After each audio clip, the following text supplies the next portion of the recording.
Our Advent has been full of joyous anticipation. And finally, now we have arrived in Bethlehem. Thanks to the decree of Caesar Augustus, who's the bookkeeper of the world, Joseph and Mary have made the long trip from the fringes of the empire, from Nazareth. They've come now to register in the town of their family origins, Bethlehem. It's the city of their ancestor, David. Joseph is connected to that great king in the line of Judah.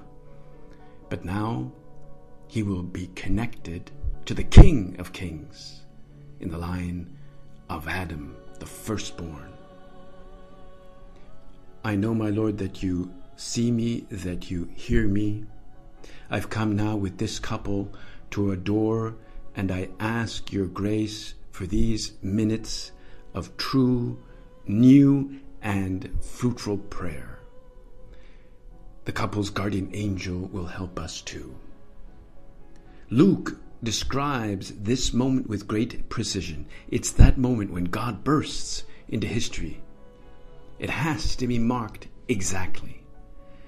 But God does not enter abstractly into history. He enters concretely into that little town of Bethlehem so that we can all be observers. We can watch him and let him illuminate our life. And so now we must stop and simply look at that child lying there, looking back at us, and again at his mother, and then at Joseph. Here he is in that little crib so that we can simply gaze upon him. And what happens to us when we do that? Well, suddenly something is molded in us, something is forged in us, something is fashioned in us as we gaze.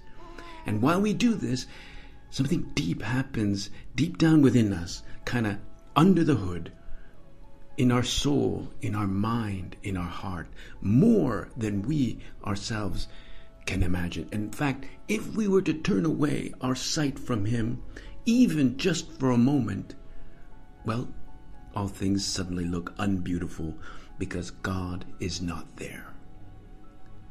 Christmas is all about God being there. In fact, we have been waiting for centuries. God appeared before, like when he appeared to Abraham and told him to look at the stars, or when he struggled all night with Jacob, or when he appeared to Moses in the burning bush.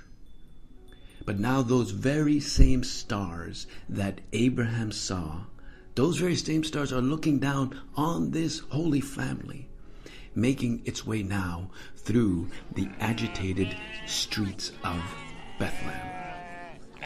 But the earth has seldom witnessed such a scene as Mary and Joseph and the eternal Word in the streets of Bethlehem at nightfall.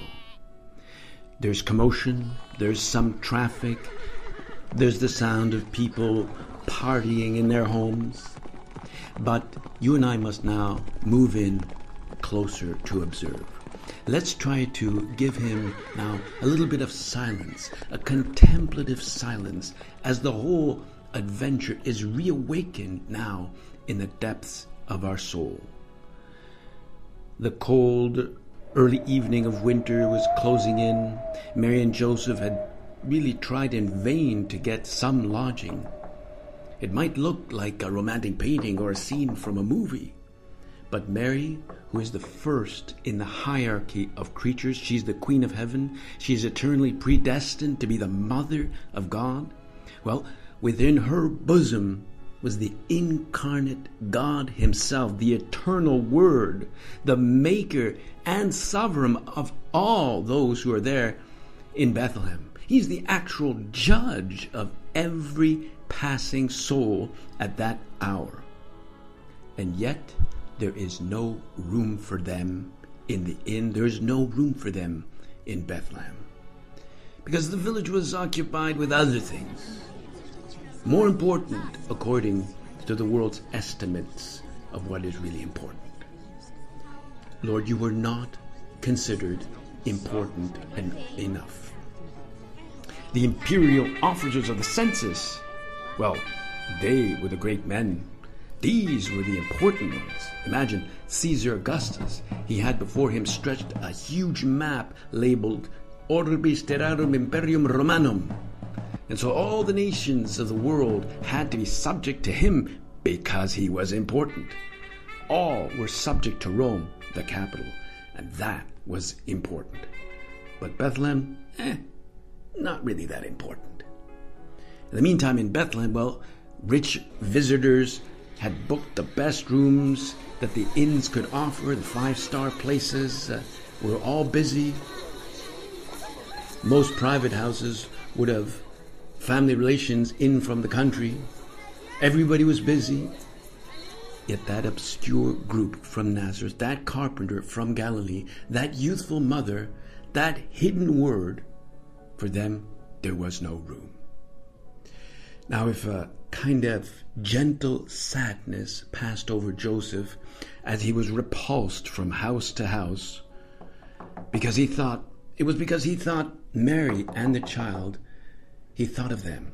And I can picture his serene smile with a kind of holy peacefulness when he looked into her face. He said, "Don't worry, it's a busy night for them. They really don't mean it." And so as they persevered on knocking from door to door, it was plain that there was no home for them here. But they knew how to excuse each refusal with dignity and poise. There was no harsh pleading, no lamentation, no complaints or bitterness. In Joseph, there was this noble and cheerful acceptance, a dignity and a poise and a clear consciousness of his mission. God will help us, he thought. It'll be for the best. And anyway, we don't want to impose on these good people. Caesar Augustus, well, he was the emperor and he had busts made of himself. He initiated the Pax Romana. Yet here in Bethlehem is the true Caesar who has arrived, the monarch of all Roman Caesars. And yet there's no room for him, no recognition of him. He comes in an undignified manner. He makes no assertions of his claim. He has no press office, no Instagram account. He comes to be enrolled as a subject instead of demanding homage as a sovereign. There are no busts sculpted of him like Caesar Augustus. No coins were minted in his honor, because many of the emperors had developed Roman portraiture by commissioning beautiful and very realistic busts of themselves.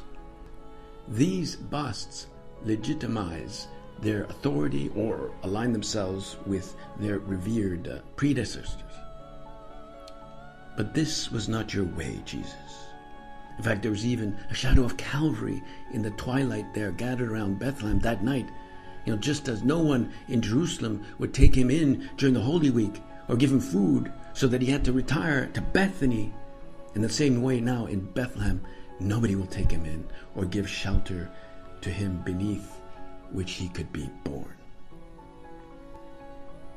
That village of the least of the tribes of Judah said, truly, it has no room for the immense and the almighty.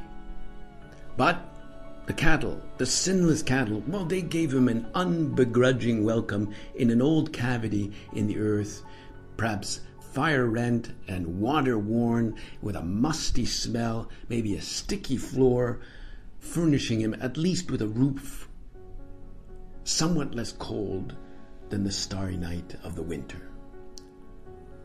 These are old thoughts. We've heard them before, but they're always new. They never get tired. They grow deeper as we dwell upon them, and we sink deeper into them as we grow older. Every time we think of them, they take us by surprise, these thoughts, so much so that it seems as though we're thinking of them for the first time. Just gaze at that scene. and rediscover its depth in our home or just by opening the passages of the gospel. St. Josemaria had heard that there was this custom in Germany that on Christmas Eve families would stand in front of the tree, light the candles, and then somebody in the house, usually the father, would reverently read the passage of Luke about these scenes. And he took up that custom so it would be always new and vibrant. Unlike those municipalities that refuse to have the nativity scene publicly displayed, or like I heard this story of a journalist who went into a store and asked the clerk if they sold nativity scenes, only to be met with a blank stare. She had no idea what that was. What is a nativity scene? I never heard of that. And he said, Mary, Joseph, the wise men, She had no idea. I prefer that story of an American basketball coach who was at a press conference after an important game at which the royal family or members of the royal family had been present at that game, and he had been grilled by the reporters about the dynamics of the team and so forth, and then afterwards one of the reporters asked, well, did you meet the members of the royal family during that game? And he stared, unknowingly, not understanding what she meant, and he said, oh, you mean Mary, the royal family, you mean Mary, Jesus, and Joseph? That's the only royal family that I acknowledge. Let us really acknowledge that family today as well. Let us allow God really to surprise us as we gaze upon that scene in Bethlehem. They find the cave, a stable cave, that grotto with a partially broken wall to shelter them from the wind. And we are drawn now to that cave like by a spell. It is the beauty within it that stirs us. There's something innocent, something supernatural, something luminous and attractive as we come closer, feeling the tug of grace in this supernatural moment. Mary and Joseph and the child were indeed registered in the census, and the magistrate would have written something like, just some homeless couple from Nazareth, good people, but they've fallen into poverty. The magistrate could not really be taught the full reality of what he wrote down. I want to be teachable today, Lord Jesus. Show me your presence daily, even if you might be hidden to the eye of the world, even so that I can see you in those around me. I'll stay now in the cave for a few more hours and watch as you settle into your kingdom. In my own personal census, I'll register you at the top of the list, the one figure that determines all the rest. Mary and Joseph come after that. And I thank you, my God, for all these good resolutions. Help me now to put them into effect during this time here in Bethlehem.